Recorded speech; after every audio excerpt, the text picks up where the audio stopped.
현대 기독교에 관련된 여러 가지 사상들을 조류를 살펴보는데, 오늘은 번영신학, 성공신학, 번영복음 두 번째 시간입니다. 자, 지난주에 라본까지 그리고 기복신앙까지 우리가 살펴봤습니다. 오늘은 이제 사례를 몇 가지 사례를 보고 또 이렇게 말씀으로 정리를 해보겠습니다. 자, 번영복음 혹은 번영신학 또는 성공신학, 성공복음, 웰빙신학, 웰빙복음 이런 다 비슷한 것들인데, 이것이 이제 우리나라에서는 기복신앙이라는 그 이름으로 불리는 것과 거의 비슷하다고 볼 수 있어요.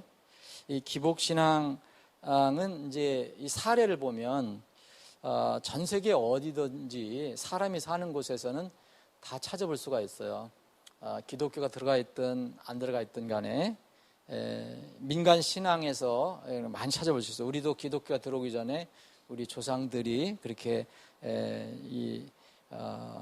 샤머니즘을 가지고 있었는데, 거기서 보면 항상 어떤 자기들의 특정한 신을 생각해서 빌고 대신 그것부터 복을 받기를 원하는 그런 것들이 이제 이런 기복신앙인데, 그러면 기독교에, 그건 세상에서 그렇다 치더라도 기독교에 우리가 하나님을 믿고 예수 그리스도를 구주로 믿는 이 기독교의 안에서는 이런 것들이 기복신앙, 번영복음 같은 것들이 어떻게 들어와 있는가 지난번에 살펴봤는데, 그 사례를 이런 사례를 보면 그냥 막연하게 저 교회는 크고 저 설교자는 이런 말을 하고 그러는데 이게 무엇인가 좀 이해가 될 수 있을 것입니다. 이제 오늘 세 사람을 좀 살펴봅니다. 외국에 있는 사람들이 이름은 기명을 했고요. 로버트 슐러라고 여러분들 잘 아실 거예요. 로버트 슐러 아시는 분들은 아실 거예요. 그러니까 올해 작년에 이제 죽었습니다. 근데 이분은 유명한 것이 이제 긍정적인 사고 방식을 강조한 사람이에요.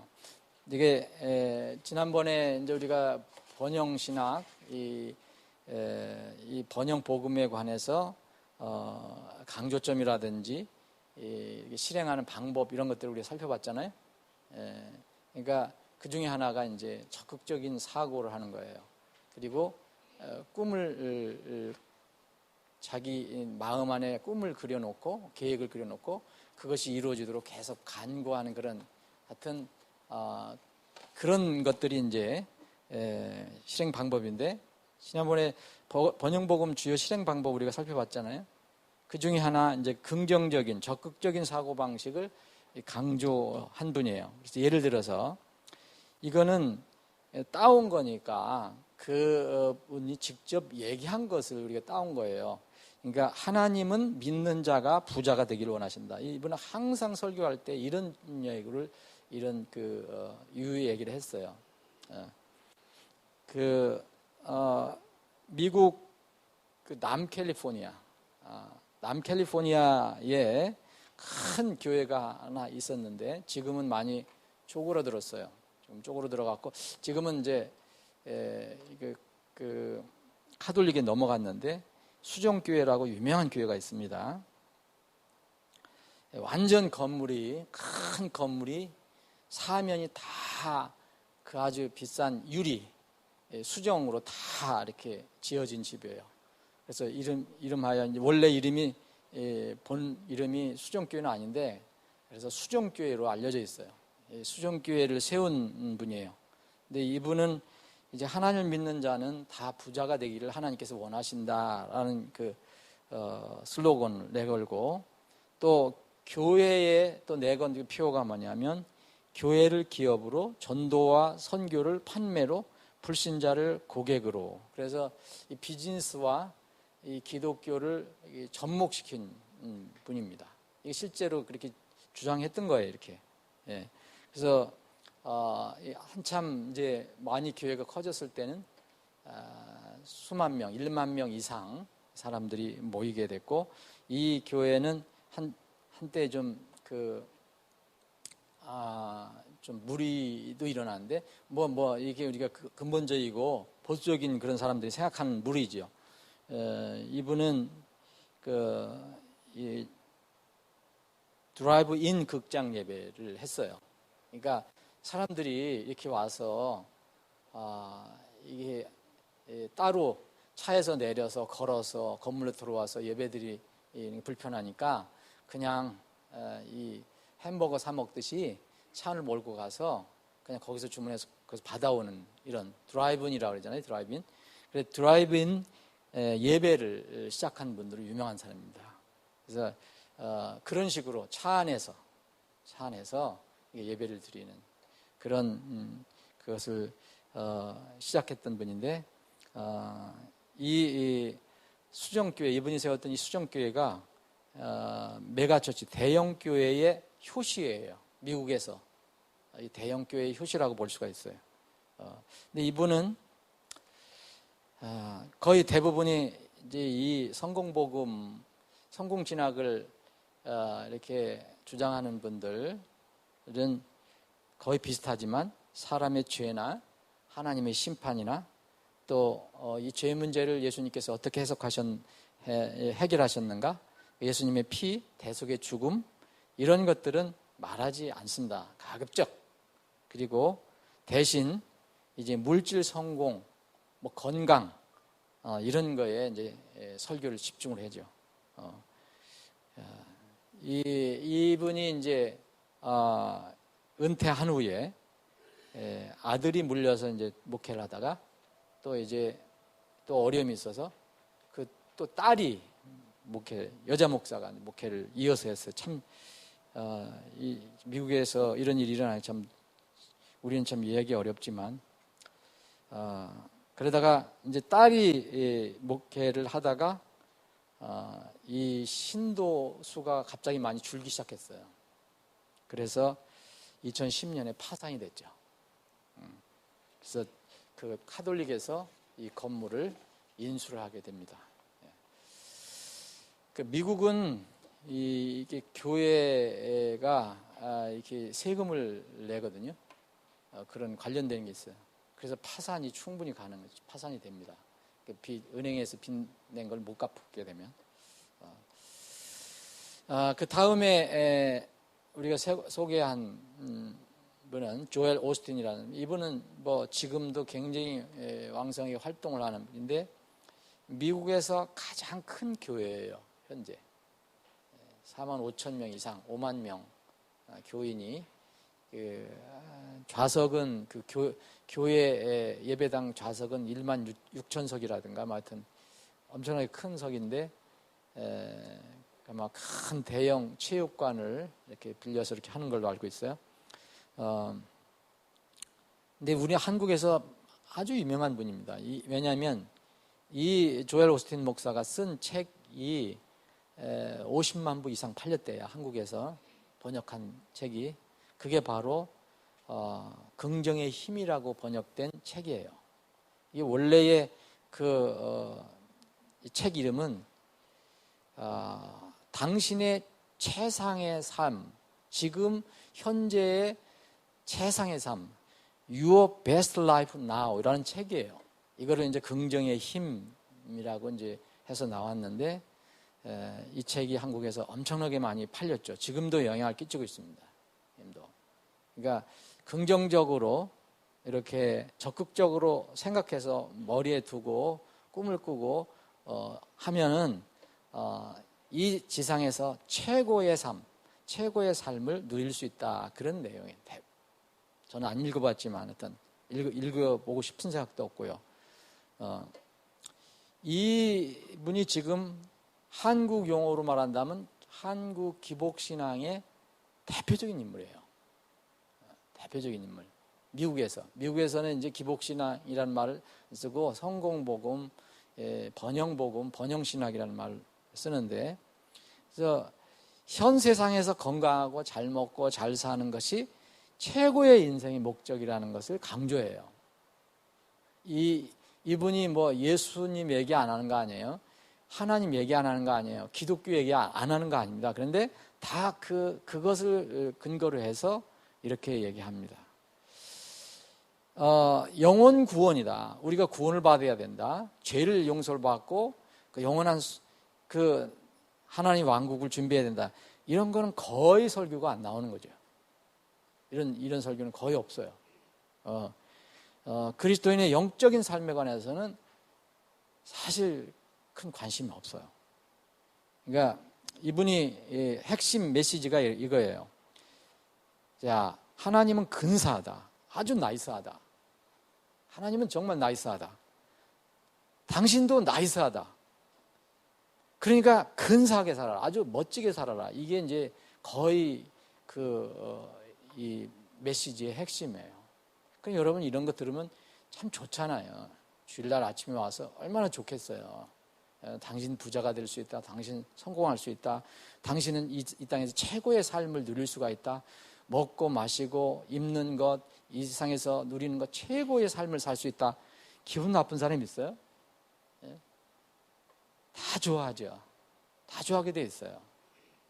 그래서 그것도 한두 번 이렇게 할 수도 있겠지만 이게 원래의 어떤 그 주조예요. 주조. 그 하나님의 이름도 얘기하는데 하나님의 이름은 이 땅에서 개인의 행복을 위한 삶에 쓰임받는 거예요.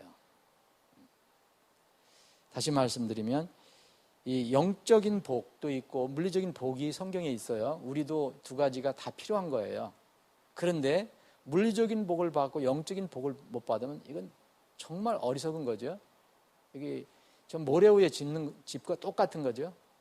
영적인 복이 있고 물리적인 복이 있어야 되는데 이런 분들, 소위 얘기하는 성공복음, 번영신학을 주장하는 그런 이유의 그 메시지를 전하는 사람들은 이 물리적인 복을 강조를 해요.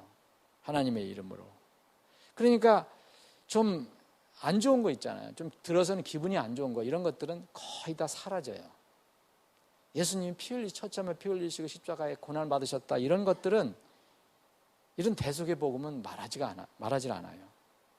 그래서 이걸 우리는 흔히 사탕복음이라고도 얘기해요. 사탕복음.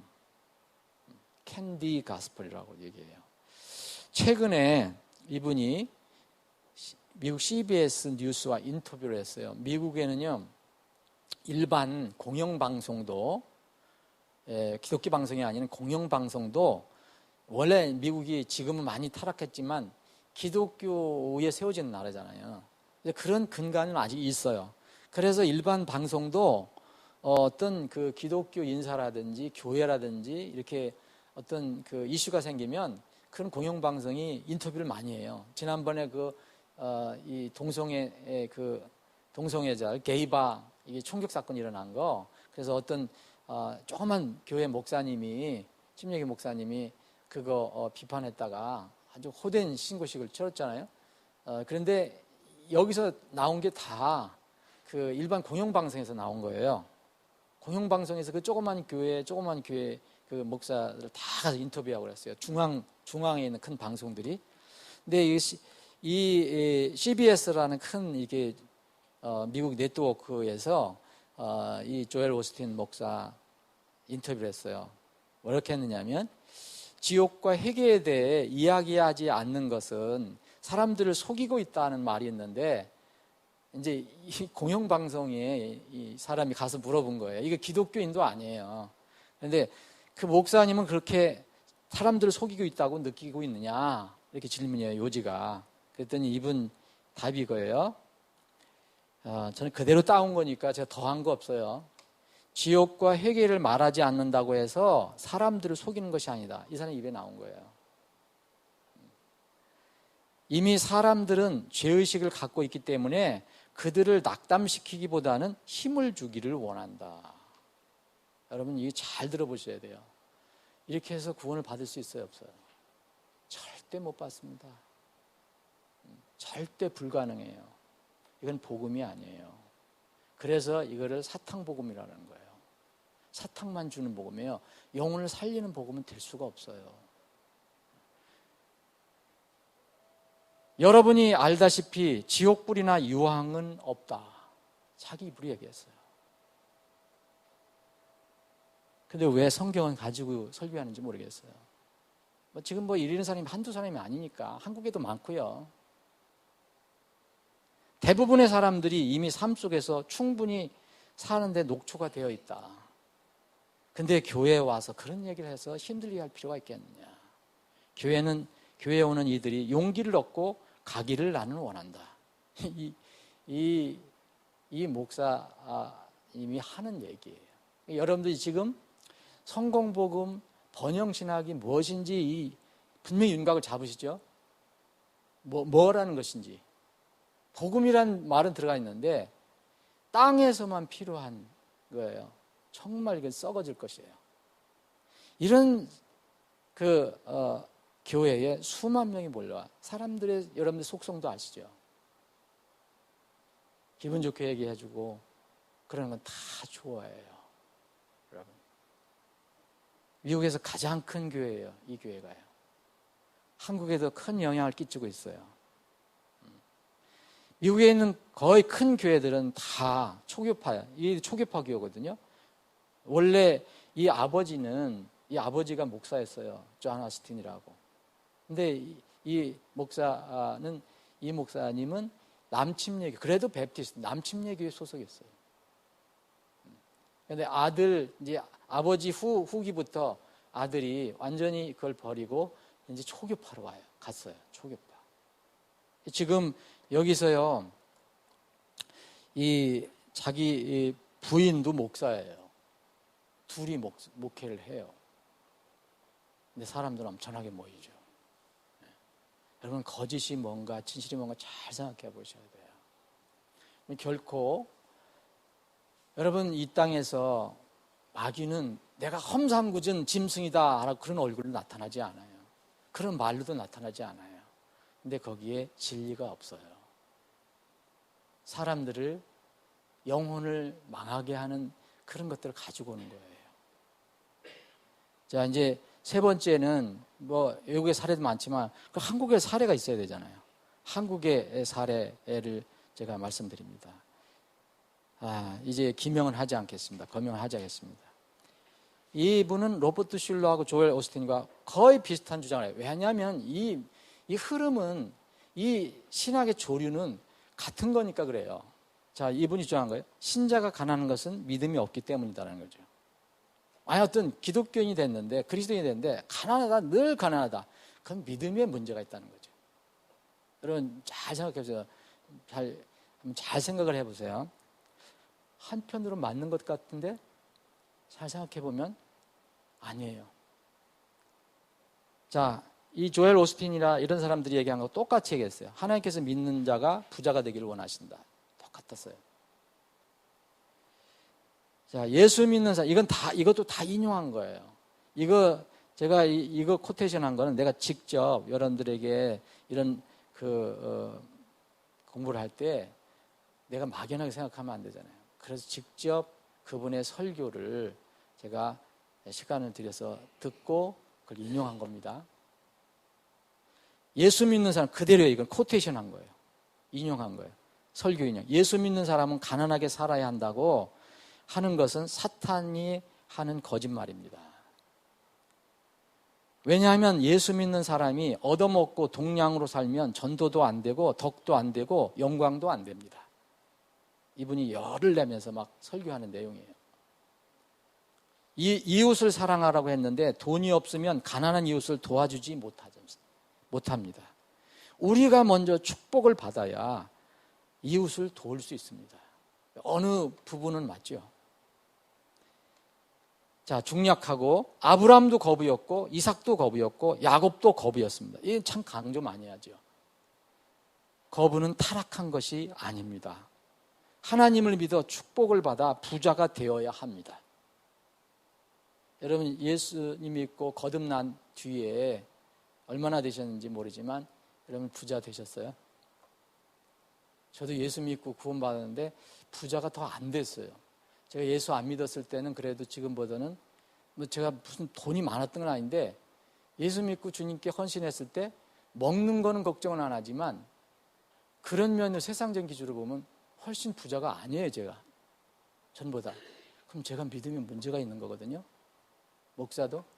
그럼 여러분들은 어때요? 여러분들이 더 잘된 분들도 있을 거예요, 물리적으로. 근데 더 어려운 분들도 있을 거예요.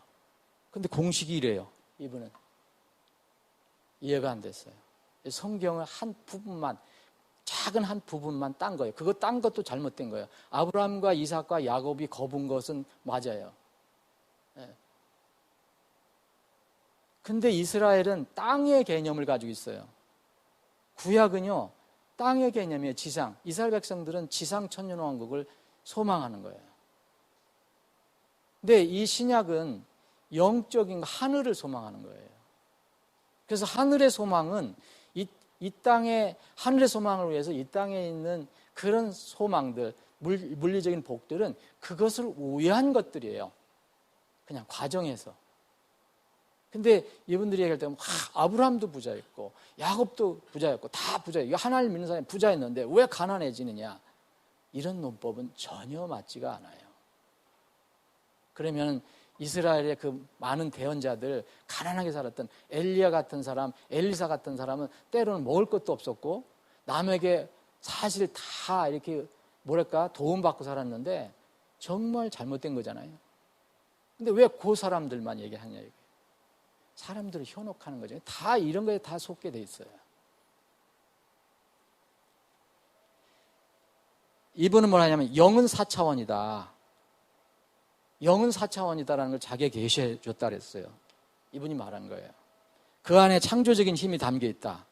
하나님이 우주를 구성화를 통해 창조하셨으며, 이렇게 하나님께서 이제 구성화라는 게 뭐냐면 비주얼라이제이션, 형상화, 무엇을 머리에 그리고 그것이 계속 이루어지도록 계속 노력한다는 거예요. 그게 비주얼라이제이션이에요. 그러니까 구성화를 통해서 창조했으며 누구든지 신비술사이든 크리스천이든 사탄이든 하나님이든 마찬가지 방법으로 4차원의 법칙을 적용함으로써 창조할 수 있다고 말한다. 여러분, 이거는요, 그분이 그 목사님이 쓴 4차원의 영적 세계라는 책에서 나온 거예요. 무섭죠? 참 무서워요. 그런데 몰라요, 사람들은. 왜냐하면 여전히 이분 입에서 하나님 얘기하고 예수님 얘기하고 예수님 믿어야 한다고 얘기를 하기 때문에. 그래서 이렇게 이 목사님이 이렇게 하는 것에 대해서 어떤 사람이 반응을 해서 계속 이런 얘기를 한 걸 듣고 이 반응을 해서 얻은 자료를 읽은 거예요. 제가 그래서 따왔어요. 자, 보세요. 어떻게 하냐. 자, 이 목사님이 그 믿는 사람들은 부자가 돼야 한다. 모든 사람이 잘 믿는 사람 거부가 되었다. 하나님 축복을 받아 부자가 돼야 한다 하는 것. 이런 것들. 그래, 부자가 돼야만 남을 도울 수 있다. 논리가 이거잖아요. 그러면 이것을 들은 분이 이렇게 쓴 거예요. 그래서 성도들이 바치는 11조로 축복을 많이 받아서 그렇게 거부가 되셨습니까? 아무개 목사님이 타고 다니시는 5억 원짜리 벤틀리 승용차는 어떻게 그런 데 도움이 되고 있습니까?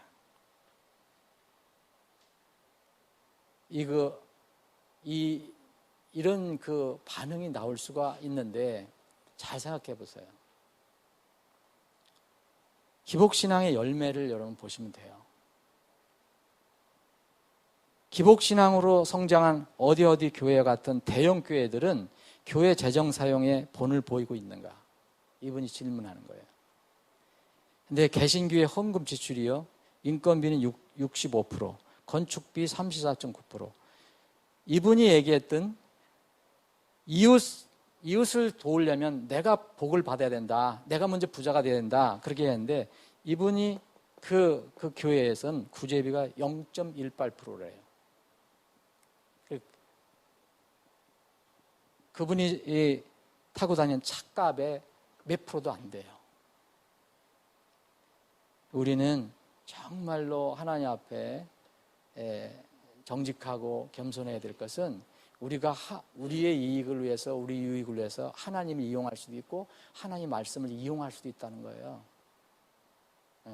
우리가 본의든 의도적이 아니든 간에 그렇게 될 수가 있다는 거예요. 무서운 것입니다. 사실 저는 이 번영신학, 이 번영복음을 이렇게 여러분들과 나누기 위해서 이렇게 자료 모으고 할 때 오히려 자유주의, 현대주의보다 무섭다라는 생각이 들었어요. 그래서 사람은 더 쉽게 파괴하겠다. 자, 그러면 성경적으로 어떻게 맞겠어요? 여러분, 이런 설교를 들으면 여러분이 성경을 살펴보셔야 돼요. 어느 한 부분을 딱 따서 얘기하는 것만 듣지 마시고. 자, 이런 기복신앙, 번영신학이 맞다면 성경에 큰 문제가 생겨버려요. 예수님은 어떻게 하셨어요? 우리는 예수님의 본을 따라가야 된다잖아요. 우리는 본을 따라가야 된다고 그랬잖아요. 예수님은 어떻게 했어요? 집 있으셨어요? 머리 둘 곳 없으셨어요. 그거를 본인이 예수님께서 스스로 말씀하셨어요. 나를 따라오려고 하냐? 내가 있는 곳을 갚아와라. 나는 머리 둘 곳이 없다. 그러면 이 예수님을 따랐던 이 많은 사도들은 어떻게 했을까요? 예를 들어 바울 사도는 대표적으로 그 예수님을 믿기 전에, 거듭나기 전에는 부유함도 누리고 세상 권세도 많이 누리고 모든 걸 다 누렸던 사람이에요. 그런데 예수님 믿고 거듭나고 나서는 가난과 궁핍함을 벗어날 수가 없었어요. 제자들도 마찬가지예요. 바울은 굶기도 많이 했어요. 일부러 금식할 때도 있었지만 없어서 못 먹을 때도 있었어요. 그렇다고 죽지는 않았어요. 자기가 고백을 하잖아요. 내 궁핍함이 있었다. 먹지 못할 때가 있었다. 많은 제자들, 그리고 우리의 믿음의 선배인 재침례 성도들은 어때요? 애나바프티스트들? 역사적으로 보면 정말 문제가 있는 사람들이에요. 이분들이. 이런 성공복음 번영신학에 의하면 정말 문제가 있는 사람들이에요. 이 사람들은 이 땅에서 물리적인 축복은 그런 물질적인 풍성함이라든지 이런 거, 권세라든지 명예 거의 없었어요. 여러분 보시면 성경 구절 하나 보겠습니다. 다 거기 정리해드린 거 있잖아요. 거기 요한복음 15장 그리고 GOD로 되어 있는 이건 사도행전이에요. 사도행전 14장 22절, 고린도전서 4장 9절 13절, 고린도후서 11장 23절, 빌립보서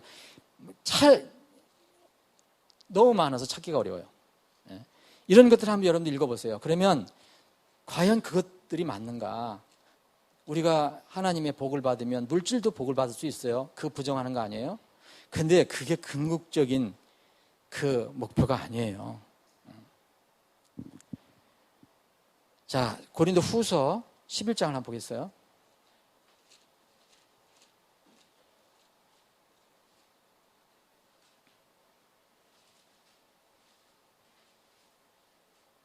(23절) 그들이 그리스도의 사역자냐 내가 어리석은 자처럼 말하거니와 나는 더욱 그러하도다. 바울을 비난하고 바울이 가짜다, 바울이 사람들의 재물을 탐한다, 여러 가지 비난을 모함이 있었거든요. 이 바울에 대해서 그때 당시. 그래서 그 사람들에 대해서 얘기하는 거예요. 그들이 그리스도의 사역자나 내가 어리석은 자처럼 말하거니와 나는 더욱 그러하도다. 내가 수고를 더욱 넘치도록 하고 매도 지나치게 맞고 감옥에도 더 자주 갇히고 여러 번 죽을 뻔하였으니 내가 유대인들로부터 마흔에서 하나 뺀 매를 5번 맞았으며 3번 몽둥이로 맞고 1번 돌로 맞고 3번 파산을 당하여 한밤과 한낮을 기쁨 속에 있었으며 자주 여행하면서 물들의 위험과 강도들의 위험과 내 동포로 인한 위험과 이교들의 인한 위험과 도시에서의 경험과 도시에서의 위험과 광야에서의 위험과 바다에서의 위험과 거짓 형제들 가운데서의 위험을 당했고 또 지치고 아프고 여러 밤을 새우고 굶주리고 목마르고. 이거 금식 아니에요, 여러분. 그 다음에 금식이 나오기 때문에 여러 번 금식하고. 이 금식은 일부러 의지적으로 하는 거지요.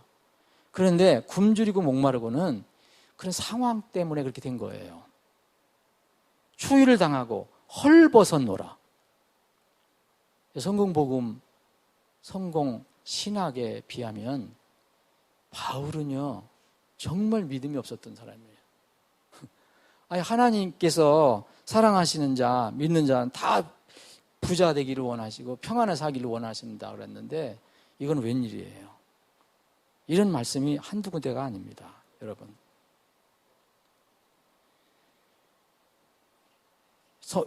성공복음, 번영복음은 가난하고 가난한 자에 대한 그 태도가, 관념이 상당히 부정적이에요. 그런데 하나님의 관점은 정말 다릅니다. 오히려 가난한 자를 살펴줘라. 가난한 자를 너희들이 업신여기면 나를 업신여기는 것이다 라고 얘기했어요. 그 잠언 살펴보세요. 잠언 14장, 17장, 19장. 자, 이제 대략 결론을 내리면 성경은요, 가난을 낳을 수 있는 게으름에 대한 책망과 경고는 해요. 게을르거나 나태해서 가난해지는 것은 이건 하나님의 책망 대상이에요. 그런데 가난함과 가난한 자에 대한 직접적인 책망은 없습니다, 성경에서요. 대신 오히려 여러 번 대신 재물의 위험성이나 부자가 되려고 하는 태도는, 그리고 그렇게 부자가 되려고 하는 시도는 하나님께서 수없이 경고를 주셨어요.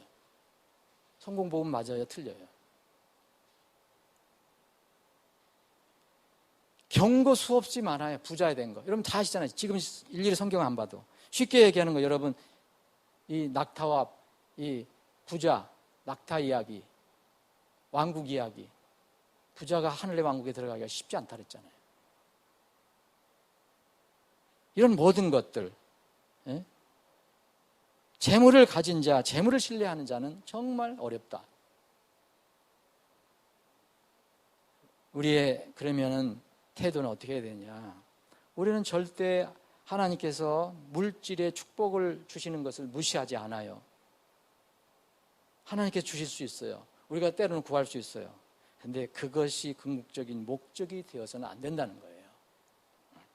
성경은 물질, 재물, 이런 땅의 복보다 영혼 구원, 그리고 주님 앞에 가서 받을 상, 보상, 이런 것들을, 이런 복을 더 강조하고 있어요. 결코, 여러분 잘 들으세요. 제가 그러면 번영복음, 이게 부정적으로 얘기하면, 그 성경도 전혀 성경을 오해해갖고 성경에 이런 부분이 있는데 왜 이렇게 성경을 왜곡하냐는데, 그게 아닙니다. 성경은 번영, 성공 부정하지 않는다니까요. 성공할 수도 있어요. 그런데 하나님의 기준, 하나님의 관점에서 성공해야 되고요, 번영해야 돼요. 그게 진정한 하나님의 기준의 형통이에요. 시간이 없는데 창세기 39장에 보면 요셉 이야기 나오잖아요. 거기에 뭐라 했어요? 이 요셉은 형통한 자더라. 지금 말로 하면은 번영된 자라고 똑같은 뜻이에요. 성공한 자라는 뜻이에요. prosperous man 그랬어요. 이미 번영된 사람이다. 성공한 사람이다. 축복받은 사람이다. 그런데 요셉이 감옥에 갇혀 있었고 또 노예 생활을 하고 있어요. 하나님의 관점이 뭐예요? 그 뒤에 있는 그 말씀 여러분 한번 보세요. 그 성경 일일이 다 안 찾아보겠지만 성경은 이렇게 이야기합니다. 만약 의와 불의가 있어요. 진리와 비진리가 있어요. 그리고 부와 부가 아닌 것이 있어요. 그러면 여러분 택하라 하면 뭐냐면 의와 진리를 택하는 거예요.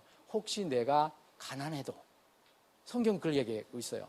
사악한 자의 번영보다는 의인이 궁핍한 게 낫다 그랬어요. 성경은. 어리석은 자의 번영보다는 하나님의 기준을 따라가는 그런 번영이 좋다. 거기 그 시편 73편 3절, 그리고 잠언 1장 32절, 신명기 6장 8장, 이런 것들 한번 다 살펴보세요. 제가 몇 가지만 읽고 이제 말씀 정리합니다. 잠언 15장 16절, 적게 가지고도 주를 두려워하는 것이, 적게 가지고도 주를 두려워하는 것. 사람들은 물질적으로 그런 걸 싫어하지요. 근데 하나님 무시해버리죠. 하나님 무시하고 하나님 예배드리고 하나님 말씀에 따라서 하는 거, 이런 거는 가볍게 여기면서 물질 관계, 사업 관계, 돈 버는 거, 나에게 좋은 거, 그건 다 택하려고 그러죠. 여러분들이나 저는 다 똑같아요, 본성은. 근데 하나님은 그렇게 말씀하시지 않아요. 적게 가지고도 주를 두려워하는 것이 많은 재산을 가지고도 그것으로 인해 괴로워하는 것보다 나으니라. 잠언 16장 8절 적게 가지고도 의가 있는 것이, 자, 가난해도 하나님의 의를 가지고 있잖아요. 진리를 가지고 있는 거예요.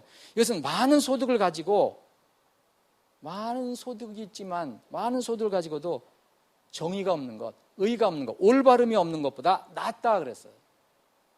성경의 태도가 어떻습니까?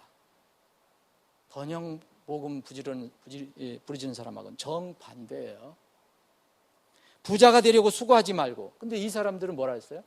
부자가 되라고 자꾸 그러잖아요. 하나님 믿으면 부자가 안 되는 건 믿음이 이상하다. 그래서 뭐 아파트 지금 20평 살면 30평짜리 아파트를 그려봐라. 네? 뭐 아반떼를 타고 있으면 에쿠스를 그려봐라. 그걸 그려서 계속 간구하고 기도해봐라. 그렇게 가르치는 게 그런 거잖아요. 부자가 되려고 수고하지 말고 내 자신의 지혜를 의지하지 말라. 내가 존재하지 않는 것에 내 눈을 두려워하느냐? 재물은 반드시 스스로 날개를 내어 독수리같이 하늘 향해 날아가느니라. 신실한 자는 복이 넘치려니와 속히 부자가 되려고 하는 자는 무지하지 아니하리라. 이거 뭐예요? 죄를 많이 짓는다는 거죠.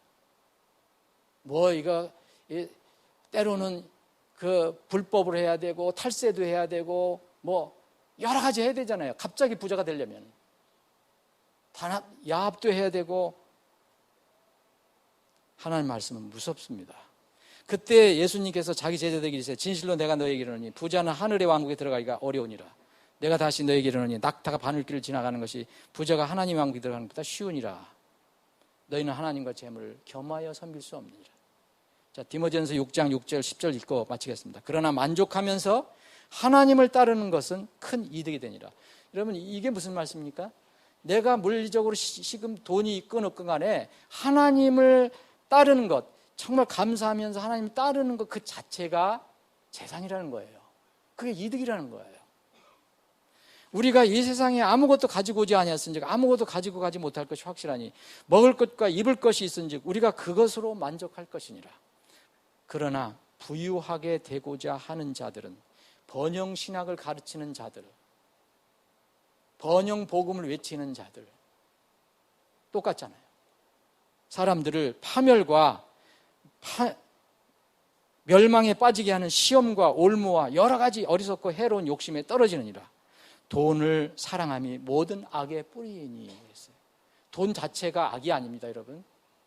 돈을 사랑하는 사람의 태도, 이게 악이라는 거예요. 이게 모든 악의 근원이에요. 어떤 자들이 돈을 탐내다가 믿음에서 떠나 잘못하고 많은 고통으로 자기를 찔러 꿰뚫었도다. 아버지 하나님, 오늘도 믿음을 주셔서 모이게 하시고 또 이렇게 말씀을 근거로 해서 이 시대에 우리 주위에 있는 여러 가지 비성경적인 그런 사상들을 살펴볼 수 있는 기회 주셔서 감사합니다. 주님, 우리 귀를 열어주시고 우리에게 더 분별력을 주셔서 주님 뵐 때까지 이 땅에서 어떻게 살아가야 할 것인가를 더 신중하게 깊이 생각해 볼 수 있는 그런 믿음을 저희들에게 주시옵소서. 이 시간 이후로 진행되는 모든 순서를 주님 손에 의탁합니다. 주님께서 기뻐하시는 대로 이끌어 주옵소서. 거룩하신 예수님의 이름으로 기도합니다.